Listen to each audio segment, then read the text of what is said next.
Totoo bang walang kwenta ang mga rebulto ng Iglesia Katolika?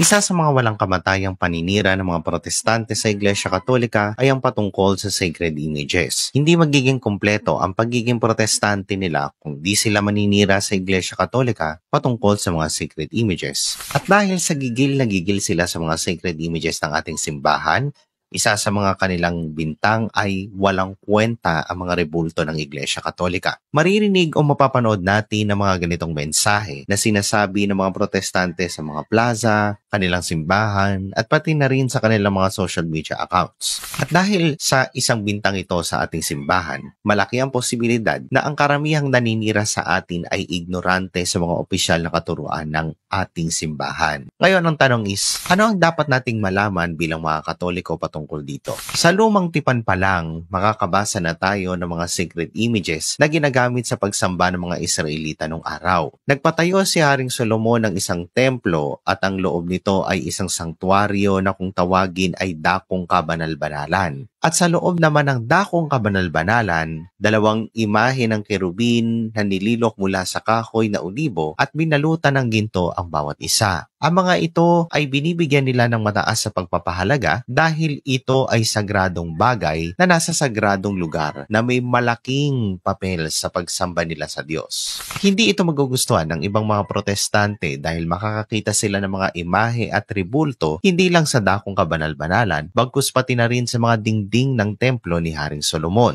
Kung ang mga ito ay mahalaga at may silbi sa mga Hudyo, ganon din naman sa ating mga Katoliko na mahalaga at may silbi ang mga sacred images ng ating simbahan. Kaya naman napaka-double standard sa ibang mga protestante na mayroon silang mga imahe o rebulto ng kanilang mga pastor o pastora at applicable pa daw sa kanila. Pero pagdating sa Iglesia Katolika, bukod sa bawal na, sa demonyo pa.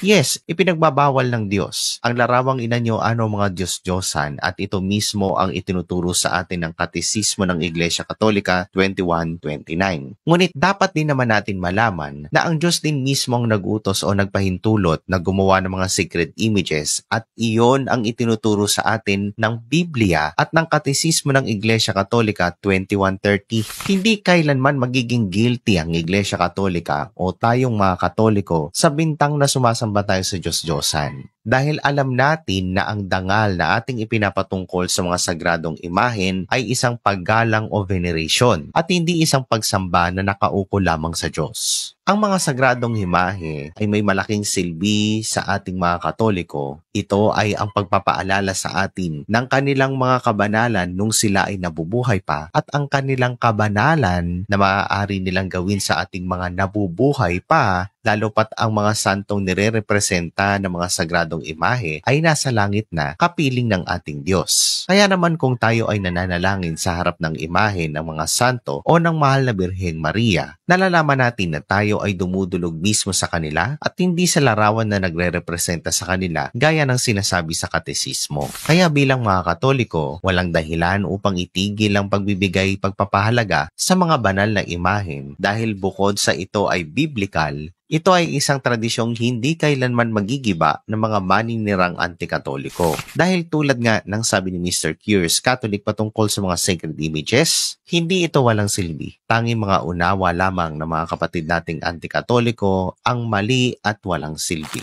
Ingatan nawa tayong parati ng Panginoon.